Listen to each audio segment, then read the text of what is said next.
1922 में जब गांधी जी ने चौरी चौरा की घटना के बाद अचानक से असहयोग आंदोलन वापस ले लिया तो देश भर के क्रांतिकारियों को धक्का लगा। और ऐसे में उन क्रांतिकारियों ने तय किया कि क्रांति हथियारों के बल पर होगी और अपनी जान देकर वो देश को आज़ाद कराएंगे। बनारस के सचिन नाथ सान्याल ने इसके लिए सबसे बड़ी पहली पहल करी और एक संगठन बनाया जिसका नाम था हिंदुस्तान रिपब्लिकन एसोसिएशन, यानी HRA, जिसके तहत राम प्रसाद बिस्मिल और अशफाकुल्ला खान ने काफ़ी फुल प्रूफ प्लानिंग की थी, एक ऐसी डकैती की जिसका नाम इतिहास के पन्नों में हमेशा हमेशा के लिए दर्ज हो गया। जी हाँ दोस्तों, उसका नाम था काकोरी ट्रेन डकैती। लेकिन क्या आपको पता है काकोरी कांड में जिस व्यक्ति से चूक हुई थी वो एक नाबालिग क्रांतिकारी था, जिसके चलते काकोरी ट्रेन डकैती कामयाबी से होने के बावजूद भी उसके सारे क्रांतिकारी एक एक करके पकड़े गए और कईयों को फांसी हो गई।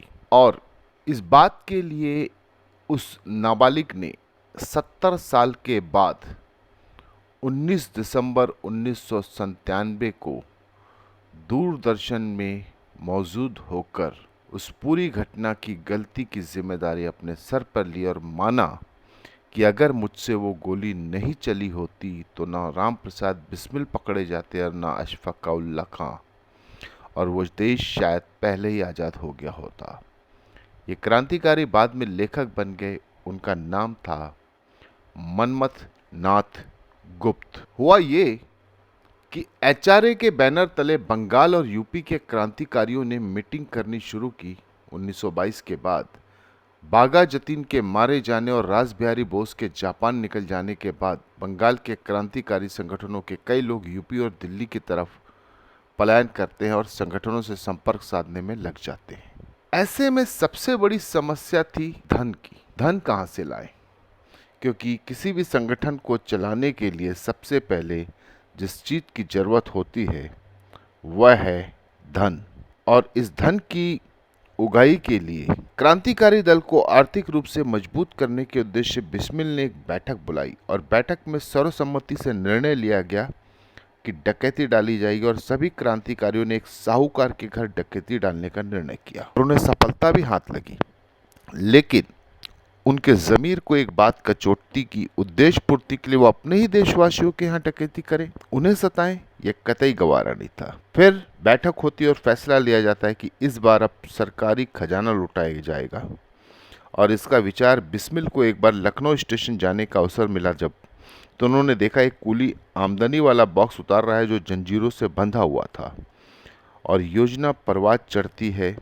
इस कार्य को अंजाम देने के लिए बहुत साथियों की जरूरत पड़ेगी और इस पर एक बैठक होती है जिसमें अशफाक उल्ला खान भी मौजूद थे। हालांकि सभी क्रांतिकारियों ने बिस्मिल जी की इस योजना का समर्थन किया, पर खान साहब ने विरोध किया क्योंकि उनका मानना था हमारा दल अभी इस योजना के लिए मजबूत नहीं है और इस हालात में अगर अंग्रेज हुकूमत से सीधे लड़े तो मुसीबत होगी। पर सबके समर्थन से कार्य को अंजाम देना था तो मन मारकर अशफाक उल्ला खान जी ने भी समर्थन दिया। तारीख मुकर्रर हुई 9 अगस्त 1925।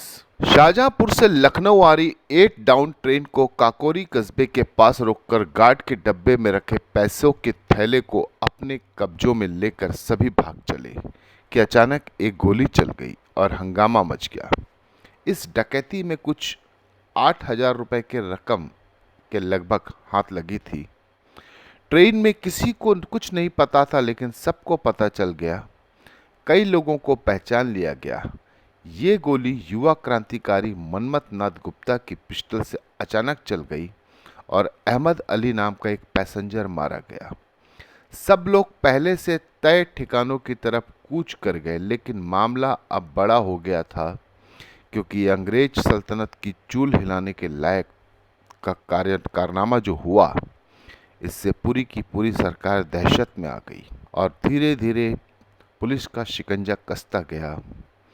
फिर सचिन सान्याल, राम प्रसाद बिस्मिल, रोशन सिंह, अशफाक उल्ला खान, सबको पकड़ लिया गया।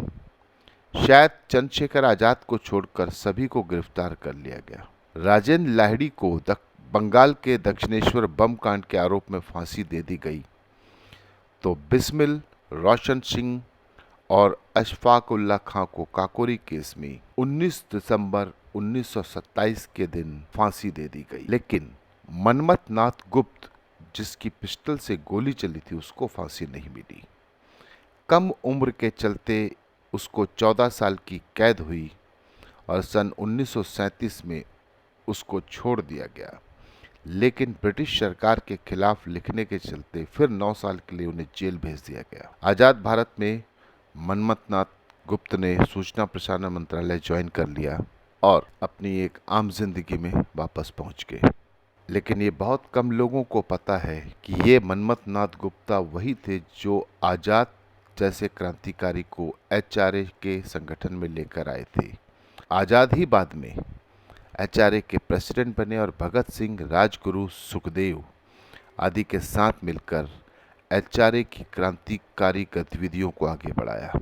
षड्यंत्र की आग से कहीं अधिक उसके धुएं की उम्र होती है और वही धुआं आज भी 94 साल के बाद इतिहास के उन पन्नों में मौजूद है, क्योंकि इतिहास केवल सत्य को स्वीकार करता है और असत्य धूल की परतों की तरह निर्जीव सा झड़ जाता है। नमस्कार।